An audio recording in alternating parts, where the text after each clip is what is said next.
मैक्सवेल یو ځل بیا استرالیا ته بایللې میچ وګټو د استرالیا او د ساوث افریقا टी20 سیریز روانو جی د درو میچونو टी20 سیریزو چې دغه سیریز ټي استرالیا وګټلو یو میچ ساوث افریقا ګټلو یو میچ استرالیا ګټلو او دریم टी20 میچ پرونه شوه دی چې هغه میکسویل بایللو مطلب استرالیا بایللو او میکسویل ول دغه میچ په اخر کې وګټلو او ساوث افریقا نه دا سیریز وګټلو د ساوث افریقا نوجوان کلاډیان نوې ټیلنټ ډیر زبردست ټیلنټ ساوث افریقا ته راغلي دي زه دا حیران ما چې څومره هم په دنیا کې کلاډیان دي څومره هم په دنیا کې لوبډلې دي نو چې کله یو کلاډي ریټایرډ شي نو داغه نه پس چې بل کم کلاډي راځي هغه ډیر ښه کلاډي راشي لکه څنګه چې ګوره انډیا مثال بدل زدر کم ټنډولکر ریټایر شو نو ویرات کوهلی راغوس ټنډولکر پلار دی جی خو ویرات کوهلی اوس ریټایر کیږي نو شوبمن ګیل را روان دی شوبمن ګیل سره نورم ښه کلاډیان را روان دي لکه دا ویرات کوهلی هغه کمه انډیا ته نه محسوسيږي او بل طرف ته زمو ټیم کو ګورو نو یو غول لاړ شي داغه نه پس بل غټ غول راشي لکه ازور کلاډي را باندې وبخي لکه داسې کلاډیان راشي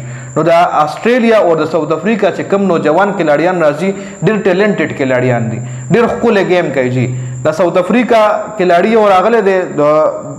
ډیوالډ بریویس نوم دی چې هغه بیبي ای بي ډیویلیر وای لکه د ای بي ډیویلیر غونټه هارد هټر بیټسمن دی چې بیبي ای بي ډیویلیر نوم پاګه کې خاو دی پړومبني میچ کې د استرالیا خلاف سنچري واخلې وا په دویم میچ کې 50 په دریم کې 50 او په کمو بالونو باندې اوس کدا سکور کارت تاسو ګورئ ډومبني بیټینګ پر دریم टी20 میچ کې ساوث افریقا کړه 172 رنونه جوړ کړي شل اورونو کې وو کلاډیان اوټ دا میچ کوم دی ساوث افریقا غټلو په اخر کې ته میکسویل دا میچ غټل دی راځو سکور کارت نه بتا څو خپل اندازو شي مارک رمضان کپتان دی 3 بال یک ریکلټ نه دی وکټ کیپر بیټسمن دی 13 بال 13 خبر اور پسې پریټوریس 15 بال 24 رنونه کړی دی ډیوالډ بریویس وګورئ ډیوالډ بریویس 26 بال باندې 53 رنونه جوړ کړی 200 سټرایک ریټ سره بیټینګ کړی دی خاص ټاپس تاسو ګورئ دا یو ډیر ټیلنټډ کلاډي 23 بال 25 رنونه ډوسن چې کم دی 26 بال 38 رنونه کاربن بوس 4 بال 1 اور بل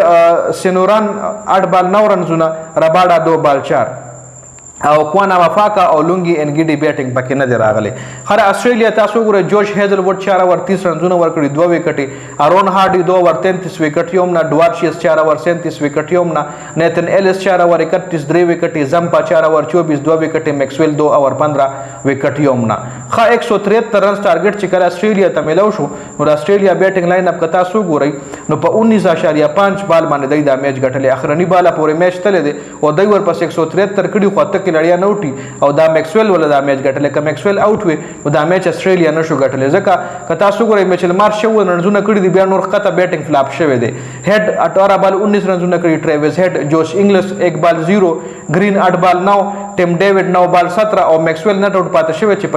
35 بالو باندې 62 رنونه کړی نو تاسو خپل وایي ک چره دا 36 بال 62 نو کړی نو استرالیا خو دا میچ نشو غټلې نو څنګه دا ویډیو سٹارټ ک تاسو لموي چې میکسویل یو ځل بیا استرالیا ته میچ غټلو نو غدا میچ دی دا میکسویل په وجه باندې استرالیا دا میچ غټلو او دی میچ غټلو سلا استرالیا سیریز هم غټلو ارون هارډلی 2 بار یو ګور نور کلاډیان ته اوچوي دي سیکنډ لاسمن ور سره ولاړو اډم زمپا چې 2 بال 0 رنونه دم کړي مطلب د نم صدا سي خاص په 2 بالو یو رن زم نه کړي نو میچ ولا میکسویل غټلو د ساوث افریقا طرفي